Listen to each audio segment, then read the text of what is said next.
Hello everyone. आप रोज़ लगभग 20,000 बार सांस लेते हैं, लेकिन क्या आप जानते हैं ये सांस आपकी बॉडी के अंदर कैसे काम करती है? हमारे चेस्ट के अंदर मौजूद दो सॉफ्ट से ऑर्गन लंग्स बिना रुके, बिना थके ऑक्सीजन को बॉडी तक पहुंचाते हैं और कार्बन डाइऑक्साइड को बॉडी से बाहर निकालते हैं। अगर लंग्स एक सेकंड के लिए भी काम करना बंद कर दे तो लाइफ पॉसिबल नहीं है। आज के इस वीडियो में हम सिंपल और इजी लैंग्वेज में समझेंगे लंग्स क्या होते हैं, लंग्स का स्ट्रक्चर क्या होता है और लंग्स का मेन फंक्शन क्या होता है। तो वीडियो को एंड तक जरूर देखिए, क्योंकि लंग्स को समझना मतलब जिंदगी को समझना। तो चलिए स्टार्ट करते हैं लंग्स के इंट्रोडक्शन से। Lungs are paired, spongy and elastic organ. Lungs जो होते हैं वो पेयर्ड होते हैं, मतलब बॉडी के अंदर दो लंग्स प्रेजेंट होते हैं, ठीक है, जो स्पंजी होते हैं और इलास्टिक ऑर्गन होता है फ्लेक्सिबल जैसा, ठीक है। इसका मेन फंक्शन होता है रेस्पायरेशन, मतलब ऑक्सीजन और कार्बन डाइऑक्साइड इन दोनों गैसेस को एक्सचेंज करना, O2 को इनहेल करना और CO2 को बॉडी से एक्सहेल करना। Located in the thoracic cavity, one on each side of the heart. Thoracic cavity के अंदर ये प्रेजेंट होते हैं और हार्ट के दोनों साइड एक एक प्रेजेंट होते हैं। Covered by a membrane called pleura. और ये जो लंग्स होते हैं ये जो होते हैं ये प्लूरा से कवर्ड रहते हैं। चलिए आगे आगे देखते हैं। लंग्स की एनाटॉमी जब हम देखेंगे तो इसके अंदर हम ये देखते हैं कि लंग्स टू होते हैं। बॉडी के अंदर कितने लंग्स होते हैं? 2 लंग्स होते हैं, right lungs and left lung. Right side में पाया जाता है बॉडी के वो होता है राइट लंग्स, और लेफ्ट साइड में जो बॉडी के पाया जाता है वो होता है लेफ्ट लंग, ठीक है। Then start. देखिए मैंने डायग्राम में शो कर रखा है कि लंग्स बॉडी के अंदर इस तरीके से प्रेजेंट होता है। रिब्स के ऊपर से ये रिब्स जो होती है लंग्स को कवर करके रखती है, ठीक है। आगे देखते हैं। Lung each lungs has, her lungs के अंदर जो होते हैं वो एपेक्स और बेस, ये दो पार्ट होते हैं इसके। एपेक्स पार्ट जो होता है ये अपर पॉइंटेड पार्ट होता है, जो रीचेज होता है एल यहाँ तक, ये जो पार्ट है अपर, ठीक है। ये एपेक्स पार्ट होता है जो क्लेविकल बोन तक रीच्ड रहता है, वहां तक रहता है। बेस जो होता है ये रेस्ट ऑन डायफ्राम, और ये जो बेस पार्ट जो होता है ये डायफ्राम पे रेस्ट करता है, मतलब नीचे की साइड यहाँ पे ये डायफ्राम मसल प्रेजेंट होती है, इसके अटैच्ड रहता है बेस पार्ट लंग्स का। देन इसके अंदर सरफेस प्रेजेंट होते हैं, कोस्टल सरफेस, मीडियल सरफेस, ठीक है। ये इसके जो सरफेस है लंग्स का, एक तो कोस्टल सरफेस होता है और एक बीच में होता है मीडियल सरफेस। देन बॉर्डर की अगर बात करें तो anterior, posterior and inferior. Lungs के अंदर 3 बॉर्डर प्रेजेंट होते हैं, anterior, posterior and inferior. Anterior सामने, पोस्टीरियर पीछे, इन्फीरियर नीचे, ये लंग्स के 3 बॉर्डर होते हैं। देन राइट लंग को देख, अभी हम समझते हैं right lungs and left lungs, दोनों को अलग अलग समझेंगे। सबसे पहले होता है राइट लंग। राइट लंग जो होता है ये हैवियर होता है एंड वाइडर होता है, ठीक है। हैवियर एंड वाइडर, हैवी भी होता है और थोड़ा चौड़ा भी होता है, ठीक है। इस लंग्स के अंदर, राइट लंग के अंदर 3 लोब प्रेजेंट होते हैं, that is superior, middle and inferior. ये जो होता है सुपीरियर होता है, ये मिडल होता है और लास्ट जो होता है ये इन्फीरियर लोब होता है, ठीक है। फिर इसके अंदर लोब है, तो इन लोब को किसने डिवाइड किया है? लंग्स को लोब्स में किसने डिवाइड किया? तो वो होते हैं 2 fissure, that is oblique fissure and horizontal fissure, ठीक है। ये जो फिशर होता है ऊपर वाला ये तो होता है ऑब्लिक फिशर, सॉरी ये ऊपर वाला फिशर जो होता है ये वाला ये तो होता है हॉरिजॉन्टल, और ये जो नीचे की ओर इस तरीके से आ रहा है ये होता है ऑब्लिक फिशर, ठीक है। राइट लंग्स के अंदर 2 फिशर प्रेजेंट होते हैं, ऑब्लिक एंड हॉरिजॉन्टल। ये दोनों फिशर जो होते हैं लंग्स को 3 लो में डिवाइड करते हैं। ऊपर जो फिशर प्रेजेंट होता है जो लंग्स को इस तरीके से डिवाइड कर रही होता है हॉरिजॉन्टल, और ऑब्लिक फिशर जो होता है ये ऊपर से नीचे की ओर इस तरीके से ये डिवाइड कर रखा है, तो ये होता है हॉरिजॉन्टल फिशर, ठीक है। तो 3 लॉब्स प्रेजेंट होते हैं, सुपीरियर, मिडल एंड इन्फीरियर। अब है लेफ्ट लंग। लेफ्ट लंग्स जो होता है ये जो होता है स्मॉलर एंड नैरोअर होता है, मतलब राइट लंग से थोड़ा स्मॉल होता है और थोड़ा पतला होता है, ठीक है। इसके अंदर सिर्फ 2 लोब प्रेजेंट होते हैं, वो होते हैं सुपीरियर एंड इन्फीरियर, मतलब ऑब्लिक फिशर एक प्रेजेंट होगा। जैसे ये लंग्स है, ये मैंने बना दिया लेफ्ट लंग्स बना दिया, इसके अंदर सिर्फ एक फीसर प्रेजेंट होता है इस तरीके से, ठीक है। ये जो होता है सुपीरियर होता है और ये जो होता है इन्फीरियर फीसर होता है, ठीक है। राइट लंग्स के अंदर कोई स्पेशल फीचर प्रेजेंट नहीं होता, लेकिन लेफ्ट लंग जो होता है इसके अंदर, लेफ्ट लंग्स के पास में एक कार्डियक नोच प्रेजेंट होती है। क्या प्रेजेंट होती है? कार्डियक नोच, जिसे बोला जाता है। इन लंग्स के बीच में हेड प्रेजेंट होता है। फिर एक स्ट्रक्चर और होता है जिसे लिंगुइला कहते हैं, ठीक है। ये जो लिंगुइला होता है ये टंग लाइक प्रोजेक्शन होता है, लंग्स का टंग लाइक प्रोजेक्शन होता है। यह लेफ्ट लंग के अपर लोब का टंग लाइक प्रोजेक्शन है जो राइट लंग के मिडल लोब के समान होता है। मतलब कहने का मतलब ये है, ये जो राइट लोब था इसके अंदर राइट लंग्स के अंदर 3 लोब प्रेजेंट होते हैं, ठीक है, और लेफ्ट लंग्स के अंदर 2 लोब प्रेजेंट होते हैं। और ये जो लिंगुइला होता है ये कार्डियक नोच, यहाँ पे एक कार्डियक नोच पाई जाती है, इसके पास में एक टंग लाइक प्रोजेक्शन होता है इस तरीके का, ठीक है। ये क्या करता है, जैसे राइट लंग में 3 लोब होता है, मिडल लोब जो होता है उसकी तरह ये फंक्शन करता है लेफ्ट लोब के अंदर, ठीक है। ये जो लिंगुइला होता है ये लेफ्ट लंग के अंदर राइट लंग के मिडल लोब की तरह फंक्शन करता है, काम करता है, ठीक है। देन आगे बढ़ते हैं, हाइलम ऑफ लंग। अब ये हाइलम क्या होता है? हाइलम होता है डिप्रेशन ऑन मीडियल सरफेस, मतलब लंग्स के मीडियल सरफेस के अंदर एक डिप्रेशन, धसा हुआ पार्ट होता है, ठीक है, जिसके अंदर से bronchus, pulmonary artery, pulmonary vein, lymph node, nerves, ये क्या होती है? पासिंग होती है, मतलब अंदर जा सकती है और बाहर आ सकती है।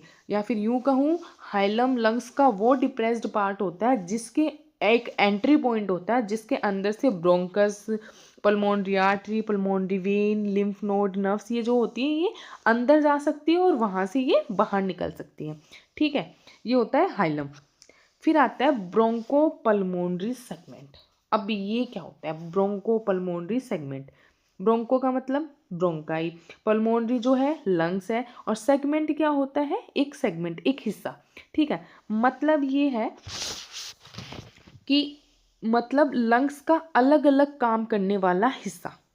ब्रोंको पल्मोनरी सेगमेंट का मतलब होता है लंग्स का वो हिस्सा जो अलग अलग तरीके से काम करता है, ठीक है। ये जो होती है लंग्स के स्ट्रक्चरल और फंक्शनल यूनिट भी होता है, ठीक है। और हर सेगमेंट के अंदर मतलब each segment has 1 segmental bronchus and 1 segmental artery. Her segment के अंदर एक सेगमेंटल ब्रोंकस होता है और एक सेगमेंटल आर्टरी भी होती है, वेन भी होती है, नर्व्स भी होती है। चलो मैं आपको इसको थोड़ा और एक्सप्लेन करती हूँ अच्छे से। लंग्स का ऐसा टुकड़ा होता है सेगमेंट जो क्या होता है, अपनी अलग ब्रोंकस रखता है, ब्लड सप्लाई, और अलग से ज़रूरत पड़े तो अलग से निकाला भी जा सकता है। हर सेगमेंट के अंदर मतलब एक जो ये जो सेगमेंट होता है, राइट लंग के अंदर 10 सेगमेंट प्रेजेंट होते हैं और लेफ्ट लंग्स के अंदर लगभग 8 सेगमेंट प्रेजेंट होते हैं। मतलब जिस तरीके से मान लो ये मैंने लंग्स बना दिए, इसके अंदर इस तरीके से सेगमेंट प्रेजेंट है, लॉब्स के अलावा सेगमेंट्स प्रेजेंट होते हैं, और हर एक सेगमेंट के अंदर, ठीक है, ब्रोंकस होता है। इस अकेले सेगमेंट का अकेला ब्रोंकस जिससे एयर अंदर आती है, बाहर जाती है, और पल्मोनरी आर्टरी, पल्मोनरी वेन और एल्वेलाई, हर सेगमेंट के अंदर ये 4 स्ट्रक्चर प्रेजेंट होते हैं हर सेगमेंट में, ठीक है। और ये जो होते हैं अलग से प्रेजेंट होते हैं। अगर फिर इसके बाद में क्या होता है इसके अंदर कि ये इम्पोर्टेंट क्यों है? Because can be surgically removed independently. इस सेगमेंट को अगर किसी एक सेगमेंट के अंदर मान लो इन्फेक्शन हो जाए, टीबी हो जाए या फिर कैंसर हो जाए किसी एक सेगमेंट के अंदर, तो डॉक्टर्स को पूरा लंग्स निकालने की ज़रूरत नहीं है। ये सिर्फ डॉक्टर्स क्या करेंगे, फिर सिर्फ एक सेगमेंट को इंडिपेंडेंटली, मतलब किसी एक सेगमेंट को, जिस भी सेगमेंट के अंदर इन्फेक्शन हुआ उसी को रिमूव कर देंगे, ठीक है। ये होता है ब्रोंकोपल्मोनरी सेगमेंट। क्लियर, समझ में आया? जो कि राइट लंग्स के अंदर 10 सेगमेंट प्रेजेंट होते हैं और लेफ्ट लंग्स के अंदर लगभग 8 सेगमेंट प्रेजेंट होते हैं। और याद रखना हर सेगमेंट के अंदर 4 स्ट्रक्चर होती है अपनी खुद की, जिस bronchus, pulmonary artery, pulmonary vein and alveoli, ठीक है। अब आगे बढ़ते हैं। अब है इंटरनल स्ट्रक्चर ऑफ लंग्स। अब लंग्स की जो इंटरनल स्ट्रक्चर है वो देखते हैं। इसके अंदर ब्रोंकियल ट्री प्रेजेंट होते हैं। सबसे पहले होता है ट्रैकिया, ठीक है। देन होता है प्राइमरी ब्रोंकाई, दिस ठीक है। फिर होता है सेकेंडरी ब्रोंकाई, ये जो इस तरीके से ब्रांच निकलती है ये होती है इसकी सेकेंडरी ब्रोंकाई। फिर आती है टर्सरी ब्रोंकाई। अब इस ब्रांच से भी बहुत सारी इस तरीके से ब्रांच निकलना, ये होती है टर्सरी ब्रोंकाई। अब इन टर्सरी ब्रोंकाई से क्या निकलता है, इन टर्सरी ब्रोंकाई से जो होते हैं वो ब्रोंक्यूल्स निकलते हैं, इस तरीके से ब्रोंक्यूल्स। फिर इनसे भी बहुत छोटे छोटे टर्मिनल ब्रोंक्यूल्स एंड लास्ट में एल्वेलाई का फॉर्मेशन होता है इस तरीके से। ठीक है, तो ये होता है लंग्स का ब्रोंकियल ट्री। ठीक है, ये क्या है, ट्रैकिया है। फिर ये क्या है, प्राइमरी ब्रोंकाई होती है जो राइट एंड लेफ्ट होती है। फिर सेकेंडरी ब्रोंकाई ये है, ये क्या है, सेकेंडरी ब्रोंकाई। फिर सेकेंडरी ब्रोंकाई से ये जो निकलती है टर्सरी ब्रोंकाई है, टर्सरी ब्रोंकाई से ये ब्रोंक्यूल्स निकलते हैं, ब्रोंक्यूल से टर्मिनल ब्रोंक्यूल्स और छोटी छोटी ब्रांचेस एंड लास्ट में जो होता है एल्वेलाई का फॉर्मेशन होता है। आई होप आपको समझ आया हो कि जो मैं क्या बताना चाह रही हूँ। देन रेस्पिरेटरी पोर्शन की बात करें तो रेस्पिरेटरी ब्रोंक्यूल्स प्रेजेंट होते हैं, लास्ट में ब्रोंक्यूल्स जो बताया था टर्मिनल ब्रोंक्यूल्स होते हैं वो रेस्पिरेटरी ब्रोंक्यूल्स होते हैं। फिर यहाँ से एल्वुलार डक्ट, एल्वुलाई की एल्वुलार डक्ट होती है। फिर ये एल्वुलार डक्ट के अराउंड ये सैक बनता है, इन सैक के लास्ट में होती है एल्वुलाई का फॉर्मेशन। जो एल्वुलाई जो होती है, एल्वुलाई के अंदर ही गैसेज एक्सचेंज होती है, O2 एंड CO2 का एक्सचेंज कहाँ होता है, एल्वुलाई के अंदर। देन नेक्स्ट एल्वुलाई, अब ये देखते हैं ये क्या होता है, ये टीनी हेयर सैक होता है। ठीक है, बहुत ही बारीक एयर सैक होता है। ठीक है, साइट ऑफ गैसेज एक्सचेंज, कौन सी जगह, वो जगह जहाँ पे गैसेस एक्सचेंज होती है। और ये इस एल्वुलाई के स्ट्रक्चर की अगर बात करूँ तो इसके अंदर टाइप 1 न्यूमोसाइट्स और टाइप 2 न्यूमोसाइट्स, मतलब दो तरीके की सेल्स प्रेजेंट होती है। चलो मैं आपको बताती हूँ। मान लो ये एक ब्रोंकाई, सॉरी ये एक एल्वुलाई है। ठीक है, ये क्या है, एल्वुलाई है। इसके अंदर दो तरीके की सेल होती है, टाइप 1 न्यूमोसाइट्स और टाइप 2 न्यूमोसाइट्स। टाइप 1 न्यूमोसाइट्स जो होती हैं ये एल्वुलाई की वॉल्स बनाती हैं। ये क्या करती हैं, ये एल्वुलाई की आउटर वॉल्स बनाती है। ठीक है, ये एल्वुलाई की क्या करती है, आउटर वॉल्स बनाती है इस तरीके से। ठीक है, जो क्या करती है, ये जो टाइप 1 न्यूमोसाइट्स होती है बहुत थिन बारीक होती है। ठीक है, थिन होती है, प्लस ये क्या करती है, गैसेज एक्सचेंज करती है। ये क्या करती है, गैसेस का एक्सचेंज करती है। अब बात करते हैं टाइप 2 न्यूमोसाइट्स की। टाइप 2 न्यूमोसाइट जो होता है ये क्या करता है, ये दो तरीके की काम करती है। एक तो ये सर्फेकेंट का प्रोडक्शन करती है, सर्फेकेंट मैं बताती हूँ आगे क्या होता है। एक तो ये सर्फेकेंट का प्रोडक्शन करती है, दूसरा ये सेल्स क्या करती है, एल्वुलाई को रिपेयर करती है। ठीक है, एल्वुलाई को रिपेयर करती है। पहला फंक्शन तो ये करती है सर्फेकेंट का प्रोडक्शन, मतलब सर्फेकेंट बनाएगी, ये एक ऑयली सब्सटेंस होता है। ठीक है, दूसरा फंक्शन ये करती है कि ये जो एल्वुलाई की जो सेल्स होती हैं उनको रिपेयर करती है। एक चीज़ हो, टाइप 1 न्यूमोसाइट जो होती है इनके अंदर सेल डिवीज़न नहीं पाया जाता, लेकिन टाइप 2 न्यूमोसाइट के अंदर सेल डिवीज़न पाया जाता है। अगर टाइप 1 न्यूमोसाइट भी अगर डैमेज हो जाती है तो ये जो टाइप 2 न्यूमोसाइट्स है ये क्या करती है, सेल डिवीज़न करके दोबारा से सेल्स बना देती है। अब मैं बात करती हूँ सर्फेकेंट की, कि सर्फेकेंट क्या होता है। तो सर्फेकेंट जो होता है ये क्या है, एक लंग्स की एल्वुलाई में पाए जाने वाला एक ऑयली सब्सटेंस होता है जो कि क्या करता है, एल्वुलाई को आपस में चिपकने नहीं देता। ठीक है, और सिकुड़ने नहीं देता। ठीक है, सर्फेकेंट क्या है, लंग्स की एल्वुलाई में पाए जाने वाला, ये लंग्स की एल्वुलाई है, इसके अंदर पाए जाने वाला एक चिकना या ऑयली सब्सटेंस होता है, इसके अंदर पाया जाता है। ठीक है, जो क्या करता है, एल्वुलाई को आपस में एक तो चिपकने नहीं देता और सिकुड़ने नहीं देता।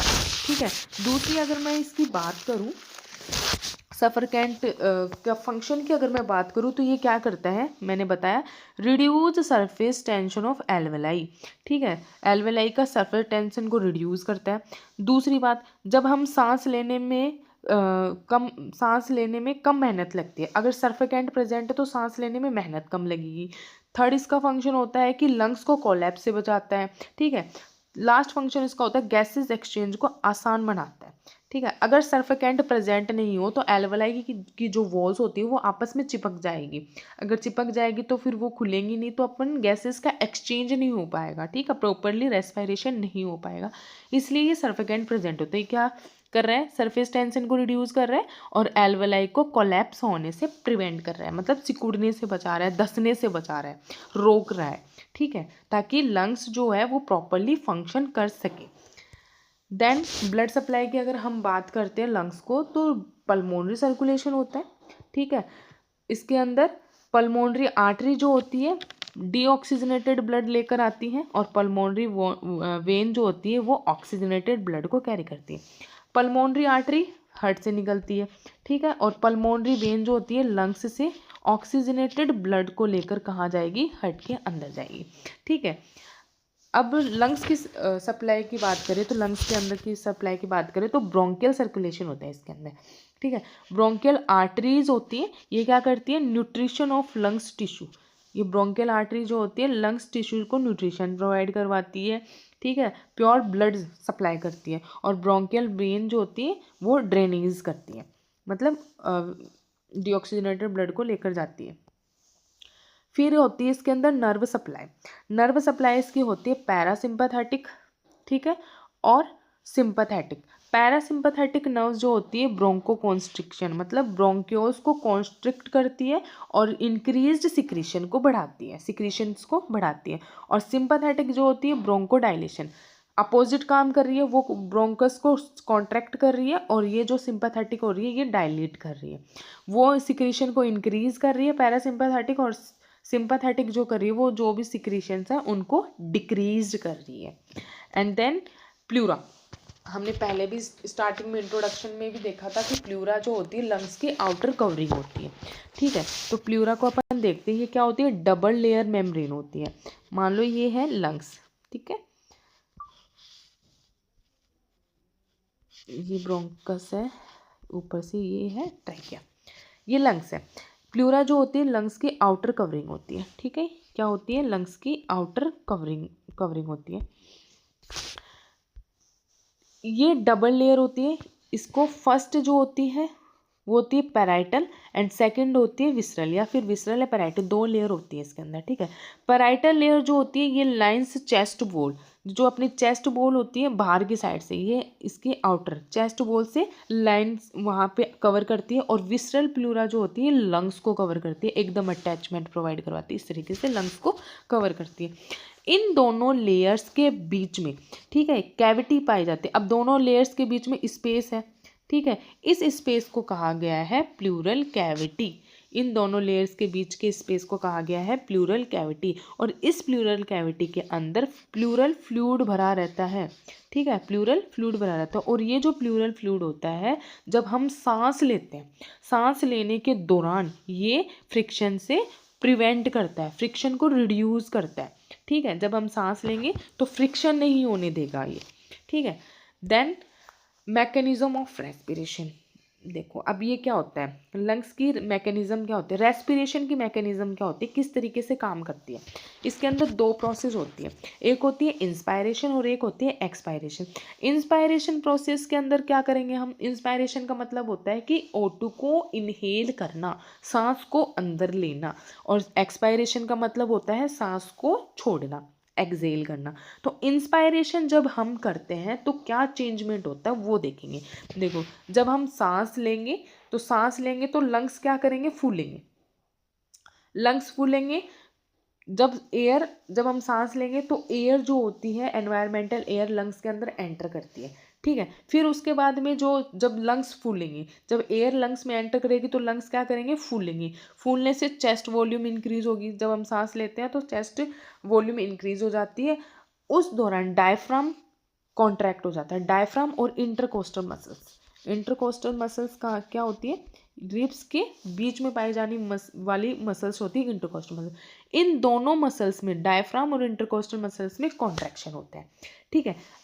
ये तो होता है इंस्पायरेशन में, जब एनवायरमेंटल एयर को हम इनहेल करेंगे तो लंग्स की कैपेसिटी बढ़ेगी, लंग्स की कैपेसिटी बढ़ेगी तो चेस्ट वॉल्यूम इंक्रीज होगा, और क्या होगा, डायफ्राम और इंटरकोस्टल मसल्स में कॉन्ट्रैक्शन होगा। क्लियर। नेक्स्ट स्टेप है एक्सपायरेशन। इसके अंदर क्या होगा, अब इसके अंदर इसके अपोजिट होगा। अब हम क्या करेंगे, सांस को बाहर निकालेंगे, ठीक है, एक्सपायरेशन में हम क्या करें, सांस को बाहर छोड़ते हैं।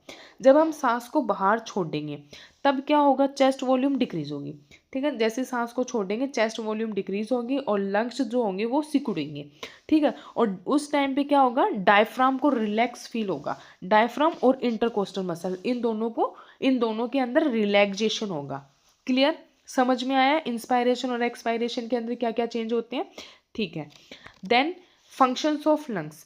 अब लंग्स क्या काम करता है, ऑब्वियसली एक बात तो यही है, गैसेज एक्सचेंज करता है, O2 को लेता है और CO2 को छोड़ता है। इंस्पायरेशन में हम O2 को इनहेल करते हैं और एक्सपायरेशन में हम CO2 को एक्सहेल करते हैं। सेकंड फंक्शन इसका होता है वॉइस रेजोनेंस। अब वॉइस रेजोनेंस कैसे करता है, ये क्या करता है, वॉइस को क्लियर और गूंजदार बनाता है, मतलब क्लियरली लाउडली बनाता है। ठीक है, कैसे बनाएगा, लंग्स एयर देते हैं, लंग्स के अंदर हम जब सांस लेते हैं तो एयर जाती है अंदर, और जब हम बाहर छोड़ते हैं तब भी एयर बाहर निकलती है। ठीक है, तो लंग्स के अंदर एयर रहती है, तो ये जो एयर होते हैं वोकल कॉर्ड से टकराकर आवाज़ बनाती है। जब हम सांस अंदर लेंगे या फिर सांस को छोड़ेंगे तो वोकल कॉर्ड से टकराएंगे और आवाज़ बनाएंगी, जिस वजह से चेस्ट कैविटी की रेजोनेंस में मदद करती है। इस वजह से जो चेस्ट कैविटी होती है ये रेजोनेंस में मदद करती है, मतलब लंग्स रेजोनेंस में हेल्प करते हैं। नेक्स्ट इसका फंक्शन होता है डिफेंस मैकेनिज्म। डिफेंस मैकेनिज्म क्या होगा, इसके अंदर मैक्रोफेज होता है। मैक्रोफेज का मतलब ये क्या करेगा, माइक्रो ऑर्गेनिज्म को डिस्ट्रॉय करेगा। जैसे डिफेंस मैकेनिज्म और क्या करेगा, ये prevent from dust and micro organism. Dust से प्रिवेंट करेगा, जो भी डस्ट आएगी उनसे, और जो माइक्रो ऑर्गेनिज्म है इनसे रोकेगा, प्रिवेंट करेगा। या फिर मैक्रोफेज माइक्रो ऑर्गेनिज्म को डिस्ट्रॉय करने का काम करता है। कैसे, कफ रिफ्लेक्स, ठीक है, जैसे स्नीजिंग होना, खांसी आना, इस तरीके से। ठीक है, डिफेंस मैकेनिज्म करेगा। और एल्वेोलार मैक्रोफेज होता है, एल्वेलाइज के अंदर मैक्रोफेजेस सेल्स पाई जाती है जो मैक्रोफेज का काम करती है। क्लियर, फिर आता है लास्ट फंक्शन होता है इसका ब्लड फिल्ट्रेशन। अब लंग्स है, ये ब्लड को फिल्टर कैसे करेगा, तो देखो लंग्स ब्लड में प्रेजेंट, ब्लड के अंदर जो स्मॉल प्रेजेंट होते हैं स्मॉल क्लॉट या फिर एयर बबल्स कब एंटर होते हैं बॉडी के अंदर, जब आईवी कैनुलाइजेशन के थ्रू। ठीक है, जब हम आईवी ड्रिप चढ़ाते हैं उस टाइम पे बबल्स आ सकती है, आईवी इंजेक्शन के थ्रू बबल्स आ सकती है। तो इनको और जो गंदे, जो खराब जो भी मॉलिक्यूल्स होते हैं, कण होते हैं, उनको रोककर ब्लड फिल्ट्रेशन का कार्य करता है। कैसे करेगा कि लंग्स के अंदर जो सेल्स पाई जाती हैं, ठीक है, या फिर एल्वेलाई के अंदर जो सेल्स पाई जाती है वो क्या करती है, इन ब्लड क्लॉट को, जो मेम्ब्रेन होती है, इन ब्लड क्लॉट और एयर बबल्स को अपने ऊपर चिपका लेती है। ठीक है, और फिर इनको क्या करती है, फिर वहाँ से ये ब्लड को फिल्टर कर देगा और हार्ट के अंदर जो भी ब्लड जाएगा वो क्लियरली एकदम प्योर ब्लड जाएगा। ठीक है, जिस तरीके से अगर क्लॉट रहा या फिर बबल्स प्रेजेंट रहे तो एयर एम्बोलिज्म से प्रिवेंट करेगा, क्लॉट रहा तो हार्ट अटैक से प्रिवेंट करता है। इस तरीके से लंग्स जो होता है ब्लड फिल्ट्रेशन का काम भी करता है। नेक्स्ट है, यहाँ तक था हमारा लंग्स जो कंप्लीट हो चुका है। अब क्लिनिकली इंपॉर्टेंस टर्म्स भी होती हैं, ठीक है, जिसके अंदर होता है निमोनिया। निमोनिया का मतलब होता है इन्फेक्शन ऑफ एल्वेलाई। एल्वेलाई के अंदर इन्फेक्शन हो जाना क्या कहते हैं, निमोनिया कहते हैं। ठीक है, क्रॉनिक लंग्स इन्फेक्शन, लंबे समय से लंग्स का इन्फेक्शन क्या कहलाता है, ट्यूबरक्लोसिस कहलाता है। ब्रोंकोकॉन्स्ट्रिक्शन मतलब ब्रोंकस जो होता है वो सिकुड़ रही है। ठीक है, ब्रोंकस जो है सिकुड़ रही है वो क्या कहलाती है, अस्थमा। और सीओपीडी होती है chronic air flow obstruction. Clear, एक होता है प्लूरल इफ्यूजन। प्लूरल इफ्यूजन का मतलब जो होता है फ्लूइड इन प्लूरल कैविटी, मतलब प्लूरल कैविटी के अंदर बहुत ज़्यादा फ्लूइड बन रहा है या बढ़ गया है, बनना बहुत ज़्यादा बन रहा है। ठीक है, ये होता है प्लूरल इफ्यूजन, मतलब बोलते हैं ना फेफड़ों में पानी भर जाना, वो होता है प्लूरल इफ्यूजन। एक होता है न्यूमोथोरक्स। न्यूमोथोरक्स होता है एयर इन प्लूरल कैविटी, मतलब प्लूरल कैविटी के अंदर एयर भर जाना। बाकी प्लूरल कैविटी के अंदर प्लूरल फ्लूइड होता है जो कि लंग्स को फ्रिक्शन से प्रिवेंट करता है। ठीक है, लेकिन अगर ये फ्लूइड बहुत ज़्यादा हो जाता है तो क्या हो जाता है, फ्लूइड इन प्लूरल कैविटी, उसे बोलते हैं प्लूरल इफ्यूजन। और प्लूरल कैविटी के अंदर अगर एयर हो जाती है तो उसे कहते हैं pneumothorax. Clear, next important exam points है आप लोगों के लिए जो ध्यान 1 नंबर के क्वेश्चंस में आ सकते हैं। तो right lungs has 3 lobe, left lungs has 2 lobe. Right lung में 3 लोब पाए जाते हैं और लेफ्ट लंग में 2 लोब पाए जाते हैं। Second is gas exchange occur in alveoli. ठीक है, गैसेस का एक्सचेंज कहाँ होता है? एल्वेलाई के अंदर होता है। सर्फेकेंट प्रिवेंट एल्वेोलार कोलैप्स। सर्फेकेंट एक ऑयली फ्लूइड होता है जो कि एल्वेलाई को कोलैप्स होने से प्रिवेंट करता है। नेक्स्ट है bronchopulmonary segment is surgical unit. Bronchopulmonary segment जो होता है ये एक सर्जिकल यूनिट होता है। जैसे मैंने बताया ब्रोंकोपल्मोनरी सेगमेंट क्या होता है, मतलब लंग्स का अलग अलग काम करने वाला हिस्सा। अगर किसी एक सेगमेंट में इन्फेक्शन, टीबी व जैसी कोई बीमारी हो जाए तो किसी एक पूरे लंग्स को ना निकाल करके उस सेगमेंट को सर्जिकली रिमूव किया जा सकता है। आई होप आपको आज का ये सेशन पसंद आया हो, समझ आया हो। ठीक है, thank you and please like and subscribe my channel.